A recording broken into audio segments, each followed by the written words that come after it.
नमस्कार। जो ये लास्ट स्लाइड थी जो पिछले लेक्चर में, जिसमें हमने बात किया था natural levies and artificial levies का। अब इसका एग्जांपल देखते हैं कि ये जो आर्टिफिशियल लेवीज़ हैं वो बनाने से क्या फ़ायदे हैं करके। सो river and related land forms, क्योंकि इसको समझना तो ज़रूरी है कि नेचुरल लैंडस्केप है आपका, तो आपके फ्लड प्लेन एरियाज़ में ये कहीं पे भी मूव कर सकती हैं, ये काफ़ी कॉमन है करके। लेकिन अगर मान लीजिए कि इसको चैनलाइज फ्लो कर दिया, जैसे ये दिखा है यहाँ पे कि landscape after construction of levies, तो ये क्या हो सकता है करके। तो आपने लेवीज कंस्ट्रक्ट की और आपने कन्फाइन एरिया से ही आपने नदी को बहाने का वो कर दिया करके, और नदी इतने में ही बहेगी। ये डेफिनेटली ये आपकी एक्टिव चैनल हम लोग कहेंगे इसको, लेकिन ये एक्टिव चैनल जो है ये आपके फ्लड प्लेन से ही चल रही है। ये फ्लड प्लेन है आपका, फ्लड प्लेन के थ्रू चल रही है और इसको कन्फाइन कर दिया हमने ये दो लेवीज के बीच में। तो जो साइड वाला एरिया था जो इसका, उसको आप कंस्ट्रक्शन के लिए इस्तेमाल कर सकते हैं, प्रोवाइडेड आपकी लेवीज जो हैं रिलेटिवली हायर एलिवेशन पे हैं करके। तो ये चीज़ें जो हैं ये काफ़ी कॉमन है, ये काफ़ी देशों में ये किया जाता है ताकि जो एडजेसेंट एरिया है उसको फ्लड प्लेन का उसको इस्तेमाल किया जाए लेवीज कंस्ट्रक्ट करने से। सो एडवांटेज जो है वो ये है आपका कि आपके जो पास जो लेवीज जब अगर आपने कंस्ट्रक्ट कर दी है जो, तो ये फ्लड प्लेन एरियाज़ को आप इस्तेमाल कर सकते हैं। और ये काफ़ी देश में ये देखा गया है कि ये इस तरह से जो है साइड वाला एरिया है उसको रिहायशी इलाकों में तब्दील करके उसको इस्तेमाल किया गया है। अब एक और लैंड फॉर्म है जो कि हमने अभी तक जो बात कर रहे थे वो टेरेसेस की बात हुई, ओल्डर फ्लड प्लेन्स की बात हुई, एक्टिव फ्लड प्लेन्स की बात हुई, और उसके बाद हमने कहा कि जो लेवीज़ हैं वो कैसे एक्ट करती हैं और उसका बेनिफिट्स क्या हैं। दूसरे लैंड फॉर्म्स जो हैं वो ये भी काफ़ी कॉमन लैंड फॉर्म्स हैं। एक तो अलूवियल फ़ैन है और दूसरा डेल्टा। ये दोनों जो हैं ये आपके एक तो समुद्री इलाकों के पास मिलेंगे आपको, या तो जहाँ पे भी सडन ग्रेडियंट चेंज हो रहा है वहाँ पे आपको अलूवियल फैन्स मिल सकते हैं करके। तो इसके बारे में थोड़ा सा जान लेते हैं कि अलूवियल फैन है क्या। When a stream flowing through a steep valley, तो ये एक इसका महत्वपूर्ण हिस्सा है कि आपका स्टीप वैली होगा in the Uplands, debouches suddenly onto a nearly flat floor. तो ये जब नदी निकल के आती है और बिल्कुल फ्लैट फ्लोर पे आ जाती है, और फ्लैट फ्लोर हम लोग ये भी कहते हैं अलूवियल प्लेन। तो जैसे बात की है कि आपका इंडो गैंजेटिक प्लेन की बात अगर हम लोग करें तो आपका ये इंडो गैंजेटिक प्लेन जो है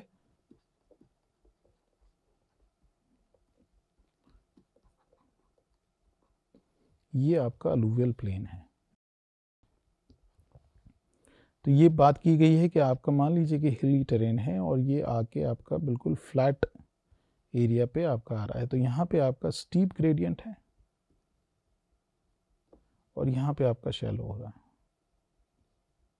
और हम लोग कह सकते हैं, शैलो भी ना कहें, हम लोग कहें कि जेंटल हो रहा है, जेंटल स्लोप है।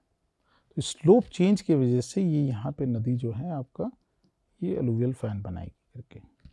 ये हम लोग 2D में देख रहे हैं, सेक्शन देख रहे हैं, सेक्शन एक ड्रॉ किया हुआ है करके। अब अगर इसको आगे कुछ हमारे पास फील्ड फोटोग्राफ्स हैं उसको भी देखेंगे तो ये कैसे अलूवियल फैन कैसे दिखता है वो भी है। और एक नाम जो इसमें है अलूवियल फैन, तो ये फैन शेप का होता है, जो हम लोग पुराने ज़माने में अभी भी इस्तेमाल तो करते ही हैं उसको, लेकिन पुराने ज़माने में एक हमारे पास जो दादी अम्मा और ये लोग जो हैं इस्तेमाल करते थे कि ये इस तरह की एक डंडी लगी होती थी और ये फ़ैन इस तरह से कोई होता था करके। तो ये फ़ैन जो है इसके शेप्स के बेसिस पे ही इसको अलूवियल लूज मटेरियल और जो इसका शेप है वो फ़ैन शेप का है, तो इसको अलूवियल फ़ैन का नाम दिया गया है, फ़ैन शेप होता है करके। सो इट एक्सपीरियंसेस जब ये स्टीपर ग्रेडियंट से आपका नियरली फ्लैट एरिया में आती है, जैसे सडनली ड्रॉप करती है ये करके, तो इसमें क्या हो रहा है कि आपका डिक्रीज इन स्लोप हुआ आपका एक तो, एक डिक्रीजिंग स्लोप है, एक कॉरस्पॉन्डिंग ड्रॉप इन वेलोसिटी होता है, आपका वेलोसिटी भी कम हो रही है करके, और उसके साथ साथ ये हो रहा है कि decrease in the ability to carry the sediments. तो स्लोप आपका कम हो गया, जेंटल हो गया स्लोप, वेलोसिटी कम हो गई। तो वेलोसिटी जैसे हम लोग पीछे बात कर रहे थे कि अगर वेलोसिटी होगी तो पानी के बहाव में आपका सेडिमेंट्स को कैरी करेगा। तो ये उसकी जो एबिलिटी है, कैपेबिलिटी है सेडिमेंट ट्रांसपोर्ट की, वो भी काफ़ी मात्रा में कम हो जाती है। तो इस वजह से आपका वहाँ पे जो है सिर्फ डंपिंग होगी, मतलब है ना। As a result the stream deposit its load in a fan like shape. तो ये हो गया आपका फैन लाइक शेप, जिसको हम लोग कहते हैं अलूवियल फैन। अलूवियल फैन जैसे मैंने कहा कि ये लूज मटेरियल है, आपका लूज मटेरियल है। तो ये जो है इस तरह के लैंडफॉर्म्स भी काफ़ी कॉमन पाए जाते हैं अगर आपका आइडल कंडीशन फुलफिल हुआ तो, जैसे कि आपके पास स्लोप है और वो स्लोप से स्टीपर से जेंटलर हो रहा है करके। ये कुछ पिक्चर हैं जिसमें आपको देखना मिलेगा कि अगर मान वो स्टीपर ग्रेडियंट से आपका फ्लैट एरिया पे आ रहा है तो वो एक अलूवियल फैन बनाएगा। ये ड्राई रीजन में दिखाया है, और ये एक जो है ये आपका वो कह सकते हैं कि माउंटेनियस एरिया में है जहाँ पे ग्लेशियर भी हैं, वो भी एक फ़ैन बनाएगा करके। तो ये फ़ैन शेप जो है ये टिपिकल एक आपका उसमें है। और दूसरा ये दिखाया है, ये ज़्यादातर इस तरह के जो लैंडफॉर्म्स हैं हमको लद्दाख में देखने मिलते हैं करके। तो ये भी एक है, यहाँ पे आपकी ये नदी आ रही है करके, ये स्मॉल स्ट्रीम, मल्टीपल स्ट्रीम्स होंगी यहाँ पे करके इसकी, ये पुरानी स्ट्रीम्स हैं आपकी यहाँ से जा रही है करके ये वाली। तो ये जो एक शेप बना रहा है लैंडफॉर्म, ये आप देखेंगे टिपिकल अलूवियल फैन है, ये फैन शेप बन रहा है करके। अब बात करते हैं हमारे देश की, जहाँ पे जो एरिया है जिसको सिटी जो कहते हैं कि बहुत ही बेहतरीन तरीके से डिज़ाइन की गई है, तो ये है चंडीगढ़ सिटी। अब चंडीगढ़ जो है उसका जो माउंटेन्स तो हैं यहाँ पे बिल्कुल लगे हुए हैं करके, उसके बेस में क्या हो रहा है, ये बेस जो एरिया है ये वाला पूरा, ये आपका क्या है, ये भी एक अलूवियल फैन है करके पूरा। तो अलूवियल फैन के ऊपर, और ये ज़रूरी नहीं है कि गग्गर रिवर है इसका एक फ़ैन है आपका, और ऐसे मल्टीपल फैंस आपके दिखेंगे यहाँ पे। तो ये कोयलिस्ट फैंस जो हैं वो मिलते हैं यहाँ पे, और ये जो एरिया है इसको ये शिवालिक कहते हैं हम लोग, जो कि यंगेस्ट माउंटेन चेन है। तो ये जब इंडो गैंजेटिक प्लेन में आती हैं करके, ये इंडो गैंजेटिक प्लेन्स हैं हमारे, बात करते हैं तो ये ग्रेडियंट चेंज हो रहा है यहाँ पे, और ये स्टीपर से शैलोवर या जेंटल ग्रेडियंट पे आ रही है।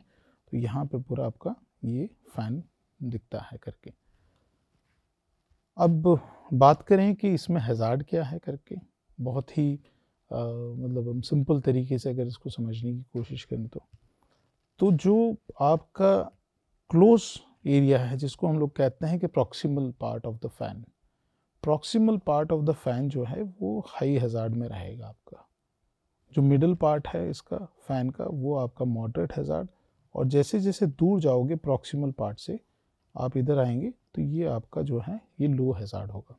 अब इसका रीज़न क्या है, क्यों हमने ये इसको 3 भागों में बांटा है यहाँ पे हैज़ार्ड का। तो यूजुअली ये देखा गया है कि आपका अगर इसमें जो प्रॉक्सिमल पार्ट है, प्रॉक्सिमल पार्ट में आपका कोर्सर डिपॉजिट्स आएंगे करके। तो हम लोग इसको अगर ये देखते हैं, अगर इसका सेक्शन हम लोग लें तो प्रॉक्सिमल पार्ट जो है उसमें जो है आपका, तो अगर ये हम लोग इस तरह से कुछ स्केच बनाते हैं और ये यहाँ पे अभी, तो प्रॉक्सिमल पार्ट में इस वाले पोर्शन में आपका जो है वो सेडिमेंट्स कोर्स होंगे करके, और यहाँ पे मीडियम टू फाइन आपको मिल सकता है करके, और यहाँ पे फाइनर हो जाएंगे करके। तो ये जब अगर कभी भी हम लोग कहें कि सडन फ्लो हुआ यहाँ पे हुआ, आपका रेनफॉल ज़्यादा हुआ, प्रेसिपिटेशन ज़्यादा हुआ, तो ये वाले पोर्शन में आपके तुरंत कोर्सर डिपॉजिट्स आना शुरू होंगे। तो ये आपको डैमेज कर सकता है जो भी, और इस तरह का एग्जाम्पल जो हमने देखा था वो केदारनाथ का था। यहाँ पे प्रॉक्सिमल पार्ट में आपका सीधा सीधा बिल्कुल बड़े बड़े बोल्डर्स आ गए, कॉबल्स आ गए और उसने काफ़ी नुकसान पहुँचाया था करके। तो इस ऐसे एरियाज़ में आपको ध्यान रख के चलना है, क्योंकि चैनल डेप्थ भी ज़्यादा नहीं होगी वहाँ पे और सेडिमेंट्स जो हैं वो तुरंत आपके ट्रांसपोर्ट होना शुरू होंगे, क्योंकि एनर्जी कंडीशन भी वहाँ पे मिल जाएगी उसको, पानी ज़्यादा है करके। तो कोर्सर डिपॉजिट्स होंगे और जैसे जैसे आप दूर जाएंगे तो देन आपको ये फाइनर मिलना शुरू होगा यहाँ पे। जैसे आप डिस्टल पार्ट में जाएंगे तो ये हमारा प्रॉक्सिमल पार्ट हो गया, ये प्रॉक्सिमल पार्ट होगा, ये मिडिल पार्ट है आपका, और आगे जाएंगे तो ये हमारा जो है इसको कहते हैं हम लोग डिस्टल पार्ट। तो ये चीज़ें जो हैं वो यहाँ पे बताने की कोशिश की गई है कि आपका जो है ये हज़ार्ड जो है ये कैसे वेरी करेगा प्रॉक्सिमल पार्ट से लेके आपका डिस्टल पार्ट तक। अब जैसे मैंने कहा कि हिमालय में ये काफ़ी हिमालयन फुटहिल्स में ये काफ़ी कॉमन है करके देखने को मिलता है। तो ये तस्वीर जो है ये आपकी जो है ये कोरोना सैटेलाइट फ़ोटोग्राफ है, ये सैटेलाइट की तस्वीर है, जहाँ पे आप देखेंगे कि जैसे ही ग्रेडियंट चेंज हुआ, ये हिल्स हैं आपके पूरे और ये आपके शिवालिक सी हैं, जो फ्रंटल मोस्ट माउंटेन चेंज है हिमालय की, और ये आपका इंडो-पैसिफिक प्लेन है करके। तो आपका जितनी भी नदियाँ आई इसने पूरा आप देखेंगे इसमें ध्यान से, तो इसने फैन्स बनाए हैं करके, जितनी भी स्ट्रीम्स यहाँ से निकल रही है, ये एक फ़ैन बना है आपका, ये दूसरा फ़ैन है यहाँ पे देखेंगे तो ये भी है। तो ये ज़्यादातर ये एरिया में आने से ये चैनल्स जो हैं वो चैनल पैटर्न भी चेंज हो जाता है, ब्रेडेड हो जाता है बिल्कुल करके। तो ये एरिया में आप देख सकते हैं। तो इसको हम लोग कहते हैं कोइलीज्ड फ़ैन, मतलब एक दूसरे के साथ सटे हुए फैंस हैं, और ये मल्टीपल फैंस आपको दिखेंगे, हर स्ट्रीम में दिखेगा। छोटी स्ट्रीम्स हैं उसमें भी ये आप फ़ैन एरियाज़ हैं पूरे आपके। तो ये एक लैंडफॉर्म है जो कि फुटहिल्स में आपको देखने को मिलेगा, और फुटहिल्स में इसलिए क्योंकि वहाँ पे आपका ग्रेडियंट जो है वो चेंज हो रहा है और स्टीपर से आप जेंटलर पे आ रहे हो करके। एक ये और कहानी है इसकी जो कि फ़ैन इसमें भी बना है, ये आप बिहार से है, ये आपका पटना है यहाँ पे, और नेपाल जो है वो यहाँ बैठा हुआ है आपके पास। तो ये जो नदी है ये वाली, ये आपकी कोसी नदी है करके, ये वाली, और ये जो है आपका ये गंगा है, ये गंगा है और ये आपकी कोसी है। अब कोसी में अगर आप ध्यान से देखें इसको तो ये बड़ा टिपिकल एक शेप बना रहा है, वो यहाँ से जा रहा है आपका, ये एक शेप बन रहा है। तो इसको हम लोग कहते हैं कोसी फैन। अब यहाँ पे एक और भी खतरा जो बना हुआ है, जैसे मैंने कहा कि आपकी जो नदी होगी जो फ़ैन बनाएगा, मतलब आपकी ये फ़ैन बना है आपके पास, ये है, तो इसमें काफ़ी चैनल्स होंगी, ये वाली ये पुरानी चैनल्स इसकी होंगी करके। अभी कोसी में क्या दिख रहा है हमको कि यहाँ से एक चैनल आ रहा है और ये ऐसे बह रहा है, और यहाँ पे आपका गंगा है और गंगा में आपके आके ये मिल रहा है करके। तो ये चैनल जो है ये अभी एक्टिव है यहाँ पे, लेकिन किसी ज़माने में पानी यहाँ से भी इस चैनल्स के थ्रू भी बहा है करके। अब यहाँ जो कोसी में क्या हो रहा है उसको हम लोग थोड़ा सा समझते हैं करके। तो कोसी में जो एरिया है आपका बीच वाला एरिया जो हम लोग कह रहे हैं, वो भी कभी कभी जो है चैनल्स ऑक्यूपाई कर लेती है, और इसका कारण हमने आगे समझा है कि अगर मान लीजिए कि आपका प्रेसिपिटेशन बढ़ गया, वेलोसिटी बढ़ गई, तो उस एरिया में आपका शिफ्ट होने के चांसेस हैं चैनल के। और ये हुआ है, पास्ट में हुआ है कि कुछ एक समय जो है ये बीच की जो चैनल थी वो एक्टिव हो गई थी करके। तो इसमें खतरा बना रहता है हमेशा करके। तो माइग्रेशन ऑफ कोसी, कुछ लोग कहते हैं कि भाई ये ऑनगोइंग डिफॉर्मेशन की वजह से है और इस वजह से ये यहाँ पे फ़ैन बना है, हो सकता है, लेकिन हमें इतना ज़्यादा उसका अंदाज़ा है नहीं। और यहाँ पे उन्होंने कुछ ये भी मार्क किया है कि कुछ लीनियामेंट्स हैं, एक तो बेगूसराय है और दूसरा आपका ये भवानीपुर फॉल्ट है। ये सब सरफेस फॉल्ट्स हैं, और ये फॉल्ट्स जो हैं वो बाउंड करते हैं मुंगेर सरसा रिज, जो कि सबडक्ट हो रहा है आपके इंडियन प्लेट के नीचे, इंडियन प्लेट सबडक्ट हो रही है उसके साथ, मतलब कह सकते हैं जो हिमालय के नीचे जा रहा है करके। तो ये कुछ लोगों का कहना है, कुछ लोगों का मानना है कि ये दो फॉल्ट्स हैं, बेगूसराय और आपका जो भवानीपुर फॉल्ट है, उसके बीच में जो है ये फॉल्ट एक आपका रिज है जो कि इस तरह की टोपोग्राफी हमको देता है। हो सकता है सही हो, लेकिन हम उस पर ज़्यादा बात नहीं करते। लेकिन दूसरी जो एक चीज़ जो पाई गई यहाँ पे वो ये था कि ये नेचुरल प्रोसेस तो है ही है, लेकिन ये जो फ़ैन एरिया है ये बड़ा ख़तरनाक एरिया है करके। ये जो फ़ैन एरिया है कोसी का, ये बड़ा एरिया ख़तरनाक है, क्योंकि इसमें जो है ये नदी जो है ये कई बार जो अपने जो बहाव था उससे वो शिफ्ट कर गई है करके। तो ये इसका टाइम लिखा हुआ है ईयर्स में आपका। तो ये 1933 में इसका एक चैनल जो था वो यहाँ से बहा, ये बहा करके। फिर उसके बाद यहाँ पे है 1922 और 48 में वो यहाँ इस वाले इलाके से बहा करके पूरा। और इसी तरह से जैसे यहाँ पे भी दिया है, इस 1770 का एक है आपका, और ये 1200 AD के आसपास का है ये चैनल है करके। तो ये चीज़ दिखाता है कि लैंडफॉर्म जो है इस एरिया में वो कभी भी उस पर इरोजन हो सकता है, और नई चैनल्स जो हैं वो बहनी शुरू होगी, लेकिन पुरानी एरिया से ही बहेगी। तो ये पुराने इसके ओल्डर पैलियो चैनल्स हैं सारी, ये हम लोग कहते हैं पैलियो चैनल्स। तो इस पे काफ़ी रिसर्च भी हुआ है, और ये भी देखा गया है कि इस एरिया में ये जो शिफ्ट है, मतलब एक यहाँ पे बह रहा है, कभी यहाँ पे पानी बहना शुरू हो गया करके, ये क्यों हो रहा था करके। तो रीज़न इसका एक ही था, वो ये था कि आपका मान लीजिए कि चैनल डेप्थ है आपके पास, और उसके बाद फिर ये यहाँ पे फ्लड आता है, तो गहराई तो होगी, लेकिन ये धीरे धीरे करके इसका जो चैनल डेप्थ है वो कम होता गया करके। तो पहले ये था, फिर ये हो गया आपका करके। तो इसमें सेडिमेंट फिल होने के कारण इसका जो डेप्थ था वो काफ़ी शैलो रह गया।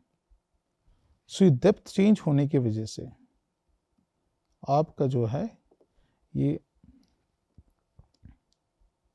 डेप्थ, चैनल डेप्थ एक्चुअली हम लोग कहेंगे इसको, चैनल डेप्थ चेंज होने की वजह से बहुत जल्दी ये एरिया जो है ये फ्लडिंग स्टेट में आ जाता है करके। और अगर नदी का पावर ज़्यादा है, ज़्यादा वर्षा हुई है, वेलोसिटी ज़्यादा है, तो ये शिफ्ट हो जाएगी आपके। और शिफ्ट होगी तो ये क्या कर रही है, it uses its own paleo channels. तो इसी की वजह से ये जो शिफ्ट देखा गया है ये हो रहा है करके। तो ये बहुत बढ़िया एग्जाम्पल है कोसी रिवर का, बिहार से। यहाँ पे आपका ऊपर जो है ये आपका नेपाल लग जाता है। तो यहाँ पे इन्होंने बांध भी बनाया है इस पे, उसको भी कंट्रोल कर, लेकिन कभी कभी ये हुआ है कि बांध ब्रीच भी हुआ है, टूटा भी है। तो ब्रीच होने के कारण भी इस एरिया में पानी अधिक आने के कारण इसने अपना फ्लो चेंज किया है करके। अब एक चीज़ आती है, अपस्ट्रीम फ्लड क्या होता है और डाउनस्ट्रीम फ्लड क्या होता है, ये अपना रिस्क से हिसाब से चलता है करके। अब अपस्ट्रीम फ्लड है वो ऊपरी इलाकों में, मतलब अपस्ट्रीम में हो रहा है, उसके कैचमेंट एरिया में हो रहा है, या तो उस रास्ते में। डाउनस्ट्रीम जो है अलुवियल प्लेन्स की बात हो रही है हम लोग करके। तो इसमें ये देखा गया अमूमन कि flood that affects smaller areas Uplands में, ठीक है। तो ये अपस्ट्रीम फ्लो है आपका करके, फ्लड है, सॉरी अपस्ट्रीम फ्लड है, और यहाँ पे हमने एग्जांपल दिया डाउनस्ट्रीम फ्लड का। तो ये क्या करता है, अगर इसके डिफरेंस देखें तो ये जो अपस्ट्रीम फ्लड है ये बहुत ही कम इलाकों को अफेक्ट करता है, और ये लोकलाइज्ड होता है, and mainly and are caused mainly by local cloud burst, rainstorm और डैम फेलियर। ये लोकल फिनोमेना हैं जिसकी वजह से ये फ्लड होता है, ये अपस्ट्रीम फ्लड हुआ। लेकिन अगर डाउनस्ट्रीम फ्लड की बात करते हैं तो ये काफ़ी लंबा चलता है, और तो ये लेकिन ये शॉर्टर पीरियड के लिए होता है करके। क्लाउड बस्ट हुआ, पानी बरसा और आपका लोकलाइज फ्लड हुआ, फिर ख़त्म हो गया, क्योंकि बाकी कैचमेंट में आपका इतना ज़्यादा रेन नहीं हुआ, बारिश नहीं हुई। लेकिन जो फ्लड, डाउनस्ट्रीम फ्लड की बात करते हैं, वो उसमें पानी काफ़ी बेसिन्स और सब बेसिन से आ रहा है करके। So flood that affects larger area downstream. और इसमें क्या हो रहा है, cause mainly due to prolonged, मतलब लंबे समय तक बारिश हुई आपकी इन वाटरशेड एरिया। अपस्ट्रीम में हम लोग कह रहे हैं वाटरशेड एरिया में हमारी काफ़ी लंबा तक समय तक, लंबे समय तक बारिश हुई करके। तो ये जो है ये डाउनस्ट्रीम में ये अफेक्ट करेगा और इसका पीरियड जो होगा वो लंबा रहेगा। तो यहाँ पे आपका लॉन्गर मतलब this flood will last for longer period, मतलब ठीक है ना, काफ़ी अधिक समय तक ये फ्लडिंग रहेगा। तो इसकी जो हमारी मेन जो डिफरेंसेस हैं अगर हम लोग देखते हैं यहाँ पे, तो क्या क्या है हमारे करके। तो मतलब हम लोग कहें कि अपस्ट्रीम फ्लड जो है उसमें क्या हो रहा है, तो अपस्ट्रीम फ्लड आपका छोटे एरिया को में सीमित रहेगा, ठीक है। और ये इसके रीजंस जो हैं वो है क्लाउड बस्ट है, रेन स्टॉर्म है, और ये है, और ये जो है ये शॉर्टर पीरियड तक ही लास्ट करेगा, ज़्यादा लंबा नहीं चलेगा करके। लेकिन आपका अगर डाउनस्ट्रीम फ्लड है, तो डाउनस्ट्रीम फ्लड है वो काफ़ी बड़ी एरिया को अफेक्ट करता है, और इसका ये क्या है, अधिक समय तक आपका रेनफॉल हुआ और in the watershed area upstream में हुआ है। तो ये जो है ये लॉन्गर लास्ट करता है, मतलब लंबे समय तक ये अफेक्टिव रहेगा करके। तो ये मेन डिफरेंस है आपका अपस्ट्रीम एंड डाउनस्ट्रीम फ्लड में। अब downstream flood and storm condition, even with intense rain storm locally on a small drainage basin, there will be a lag between a storm and resulting flood peak. इसका कहने का तात्पर्य ये है कि अगर मान लो कि आपका इंटेंस रेन स्टॉर्म हुआ कहीं पे, लोकली हुआ है on A small drainage basin, तो छोटा सा एरिया था जिसमें आपका ये रेन स्टॉर्म हुआ, तो कभी कभी ये देखा गया है कि जो पीक फ्लड आने में समय लगा वहाँ पे, वो एकदम से नहीं आया करके। तो ये एक चीज़ भी हो सकती है। अब एग्जांपल इसका ये है कि टोरेंशियल डाउनपोर, मतलब पानी आपका गिरना शुरू हुआ, may last for only 10 minutes, but it takes time for the water to be saturated, to saturate the surface layer. ये पर्कुलेशन की हमने जो पहले बात की थी कि पर्कुलेट नीचे कर रहा है करके और वो हो रहा करके। So water to saturate surface layer of soil and to percolate down to the water table। तो ये आपका इसमें समय की बात है कि समय हो सकता है कि more time is required for overload flow to collect in small gullies and for water in those gullies to flow down a stream। छोटी छोटी उसकी ड्रेनेज बेसिन में छोटी छोटी आपकी कह सकते हैं कि स्ट्रीम्स हैं जिसमें पानी आने में समय लग रहा है, पर्कुलेट हो रहा है, तो इस वजह से उसमें पानी कम आ रहा है, समय ले रहा है वो, तो इस वजह से आपका टाइम लैग मिल सकता है वहाँ पे। लेकिन ये कंडीशन तभी लागू होगी आपकी जब आपकी उस एरिया की सॉइल कंडीशन अप्रोप्रिएट है करके, जिसमें कैपेबिलिटीज़ है कि वो पानी सोखे और पानी को बाहर ना फेंके करके। So in turn it takes time for the water in small streams to combine and cause flooding in a large stream। तो ये जो हमने पहले बात की थी कि मान लीजिए कि आपका एक ड्रेनेज बेसिन है और ये ड्रेनेज बेसिन में आपका ये बेसिन है एक करके, तो आपके पास ये तो आपकी ट्रंक स्ट्रीम है आपकी ये वाली। अब ये तो ट्रंक स्ट्रीम में क्योंकि बाढ़ इसमें ही आनी है, तो ये जो छोटी छोटी स्ट्रीम्स हैं इससे पानी निकल के आने में इसमें समय लग सकता है आपका। तो ये एक हम लोग आगे भी इस चीज़ का एक चर्चा करेंगे कि ये जो है बेसिन, ड्रेनेज बेसिन पे भी डिपेंड करेगा, तो नंबर ऑफ स्ट्रीम्स पे भी डिपेंड करेगा। दूसरा जो है आपका इसका जो हम लोग कहते हैं कि लिथोलॉजी, क्योंकि आपकी लिथोलॉजी जो है, मटेरियल जो है वो ऐसा है ही नहीं कि जो आपका ये पर्कुलेट करे पानी को, ठीक है, तो तुरंत सरफेस पे फेंक देगा, वो चले जाएगा पानी करके। तो ये एक चीज़ भी है कि मान लो कि बारिश ज़्यादा भी हुई लेकिन आइडियल कंडीशन है, उसकी ड्रेनेज बहुत ज़्यादा है, छोटी छोटी स्ट्रीम्स हैं वहाँ पे, तो वो एक समय देगी फ्लडिंग स्टेट में आने के लिए, आपका समय ज़्यादा लगेगा उसको। तो ये है, ये चीज़ आप देखें तो इसी का एक उदाहरण दिया है करके यहाँ पे कि किसी एरियाज़ में आपका जो डिस्चार्ज है वो तो बहुत ही जल्दी आ गया करके, तो टाइम लैग जो था वो बहुत कम था।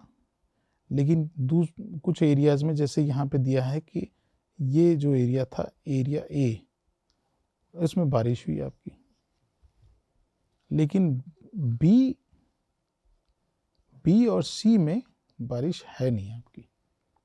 तो ये डाउनपोर जो हुआ वो ए में हुआ आपका। तो इसमें जो है ये टाइम लैग जो होगा इसके बीच में, इसमें कंपेयर किया है डिफरेंट एरियाज़ में, अपस्ट्रीम डाउनस्ट्रीम में करके फॉर एग्जांपल, तो ये इसको बहुत जल्दी ये फ्लडिंग स्टेट में आ जाएगा।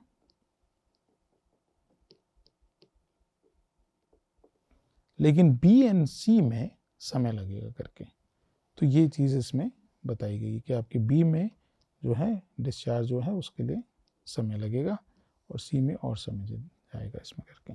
तो ये एक टाइम लैग की बात है कि कितना लैग हो रहा है आपका उसमें।